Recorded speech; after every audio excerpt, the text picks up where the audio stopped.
আপনি কি গরিব, বড়লোক হতে চাচ্ছেন? তাহলে শুনুন, প্রথমে পড়ালেখা শুরু করে দিন।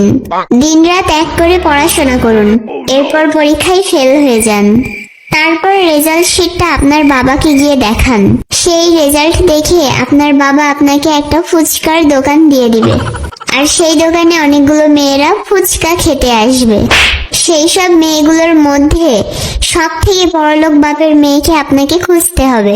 যখনই সেই মেয়েটা ফুচকা খাওয়ার পর আপনাকে ফুচকার টাকা দিতে যাবে, আপনি টাকা দিতে না করে দিবেন এবং বিকাশে টাকা দিতে বলবেন।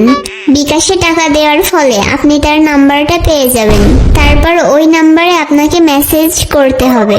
ততক্ষণ পর্যন্ত করতে হবে যতক্ষণ না পর্যন্ত আপনি তাকে পটিয়ে না ফেলছেন, এবং পটানো হয়ে গেলে সে আপনাকে তার বাবার সাথে দেখা করাতে চাইবে। তখন তার বাবা আপনাকে বলবে, তুই কত টাকা চাস আমার মেয়েকে ছাড়ার জন্য? আর তখনই আপনি 1 কোটি টাকা চাইবেন, আর এভাবেই আপনি হয়ে যাবেন কোটিপতি।